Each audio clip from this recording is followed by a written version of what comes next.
얼마 안 남은 총선, 그동안 정말 열심히 설명해온 연동형 비례대표제는 결국 사망했습니다. 투표소에 가면 우리는 2장의 투표용지를 받게 될 건데요. 인물을 찍는 지역구, 그리고 정당을 찍는 비례대표. 역대 선거 중 가장 긴 비례대표 용지입니다. 근데 이게 문제는 아니고 중요한 부분, 1번, 2번 없이 3번부터 시작합니다. 제일 큰 당인 1번, 2번 두 당이 비례를 아예 안 낸 겁니다. 거대 양당에만 유리했던 기존 선거제도가 소수 정당에게도 기회가 갈 수 있도록 조금 더 공정하게 바뀌어서 사실상 지역구에 강한 거대 양당만의 리그와 지역 기반은 없지만 정당 지지율에 강한 소수 정당의 리그가 공존하게 됐다고 말씀드렸었죠. 그런데 우리가 그렇게 열심히 공부한 연동형 비례대표제는 아무런 의미가 없게 됐어요. 지역구 의석을 많이 얻으면 이 30석의 몫을 가져갈 수 없어졌기 때문에 두 당이 지역구용 정당과 비례용 정당을 나눈 겁니다. 미래통합당이 꼼수로 당 하나를 더 만들어서 소수정당 몫을 챙기고 그 꼴을 가만히 볼 수 없었던 민주당의 일부가 열린민주당을 만들고 더불어시민당까지 만들어지고, 그래서 계산은 다시 심플해졌습니다. 그냥 예전처럼 비례대표 전체 47석을 정당 득표율로 나누면 각 당의 비례의석이 나옵니다. 한마디로 망했어요. 2018년 12월 모든 당의 원내대표가 모여 연동형 비례대표제를 바탕으로 한 선거제도 고치기에 합의한 후 개정안이 국회 본회의를 최종 통과하기까지 진짜 험난한 과정이 있었는데, 결국 본래 취지와는 한참 어긋난 상태로 전례 없는 위성정당이 태어난 겁니다. 그러다 보니 이런, 세상에 이런 선거가. 그런데 문제는 이뿐만이 아니죠. 엎친 데 덮친 격으로 닥쳐온 코로나 바이러스. 우리나라는 지금 가보지 않은 길을 걷고 있습니다. 사상 초유의 온라인 수업까지 시작된 마당에 학교에서는 유권 행사에 대한 충분한 정보를 제공하고 있을까요? 고강도 사회적 거리두기 조치 속에서 밖에 나가 기본권을 행사해야 하는 아이러니. 누군가는 이 기본권을 아예 박탈당했습니다. 해외에 나가 있는 재외국민 중 50%가 넘는 8만여 명의 참정권은 대책 없이 증발해버렸습니다.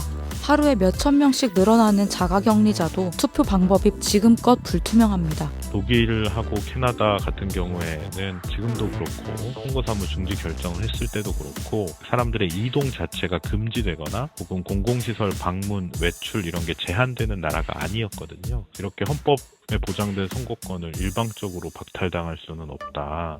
재외국민뿐만 아니라 지금 자가격리되어 있는 한국 국민들 그리고 의료진들 이런 분들이 사실 이번 선거에서 투표권을 행사하지 못하게 되는데, 헌법재판소도 국민주권 원칙을 실현하기 위한 가장 기본적이고 필수적인 권리여서 다른 기본권들보다 우월한 지위에 있다라고까지 설명하고 있어요.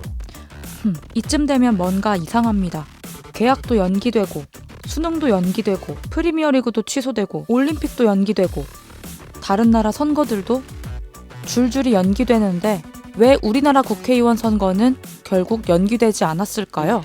선거를 연기하려면 법적 근거가 어떻게 되냐면 찾아보니까 공직선거법 196조에 천재지변이나 기타 부득이한 사유로 인하여 선거를 실시할 수 없거나 실시하지 못한 때에는 대통령이 선거를 연기해야 한다 규정이 있는데, 어쨌든 청와대에서는 선을 그었죠. 그 당시에 코로나 이슈가 처음 터졌을 때 우리 정치부 기자들 사이에서도 이렇게 설왕설래를 했거든요. 우리가 총선 연기해야 되는 거 아니냐. 대부분 돌아왔던 말들은 연기했을 때 더 큰 혼란이 우려가 된다. 임기를 연장하기에는 어떤 정당성이 없다는 거죠. 선거를 많이 미뤄봐야 5월 말까지 한 달 정도밖에 안 되는데 그동안 그 확산이 잠잠해지리라는 그런 보장도 없고 누구 하나 나서서 이렇게 우리 미룹시다 라고 그렇게 얘기를 못했던 걸로 알고 있습니다. 근데 만약에 이 선거를 미루는 게 민주당이든 통합당이든 누구 하나라도 본인들한테 이게 확 유리하다라는 게 명확하게 좀 눈에 보이면 그렇게 좀 주장을 할 수도 있었겠지만, 이 코로나 이슈가 여당한테 유리하냐 야당한테 유리하냐 이게 명확하게 좀 그려지지 않는 상황이었기 때문에 나서지 않았던 것으로 그렇게 보입니다. 선거 때문에 확진자가 많아지면 그럼 책임 소재 권한이 있는 사람은 대통령이니까 그럼 대통령이 그 책임을 져야 한다라고 말을 할 수가 있겠지만, 그렇게 주장을 하려면 미래통합당이나 누가 야 총선 연기하자라고 만약 했었으면 그거 받아들이지 않았냐라고 얘기를 할 수가 있었겠지만 그런 주장을 하지 않았기 때문에 딱 대통령의 책임을 지우기도 애매하고 딱 그때 가서 누구를 지적하기는 애매할 수 있을 것 같아. 정치권에서는 뭐 선관위 아니면 이건 선관위가 결정할 수 있는 문제도 아니니까. 이전에 없던 혼돈의 투표용지, 그리고 이에 대해 충분히 알 시간도 권리도 제공받지 못한 채 힘겹게 투표하러 가야 하는 상황.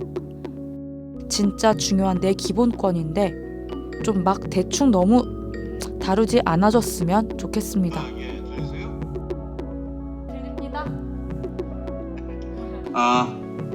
이게 감염에 취약한 사람들은 투표를 할 수 있는 권리에 심하게 차별적으로 제약을 받습니다. 미국 남부에서 공화당이 잡고 있는 쪽에서는 투표소의 장소하고 투표 시간을 아주 불리하게 잡습니다. 그래서 차가 있고 여가가 있는 흑인들 말고는 절대로 투표를 할 수 없도록 만드는 그런 문제가 있습니다. 이게 공식적으로 문제가 돼가지고 미국 민주주의의 치명적인 약점이다 이렇게 돼 있거든요. 지금 코로나가 창궐하고 있는 상황에서 노인들이 투표하기 힘든 환경에서 이걸 강행한다는 게 지금 말씀드린 미국의 차별적인 선거와 뭐가 다릅니까? 두 번째 이유가 있습니다. 정상적인 선거운동이 불가능합니다. 모든 후보에게 동일하지 않습니다. 조건이. 기득권을 가진 후보들이 있어요. 기성 정치인들이 있고 4선, 5선 하는 사람들이 있고요. 새로 도전하는 사람들이 있습니다. 여성이라든가 청년이라든가 약소정당이라든가 이런 사람들은 굉장히 많은 기회를 잡아야 돼요. 이건 기울여진 운동장 정도가 아니라 절벽입니다. 세 번째 이유가 있습니다. 위성정당은 지금 여러 가지 법적 시비에 걸려 있습니다. 만약에 이번에 총선이 지나서 위성정당의 여러 의원들이 나왔는데 헌법재판소든 어디든 해서 이 정당은 불법이다 이렇게 되면 그 혼란은 어떻게 될 것이며 그 비용은 누가 뒤집었습니까? 근데 연기 안 되겠죠? 예, 4월 15일 날 우리가 그러면 어떻게 되는가?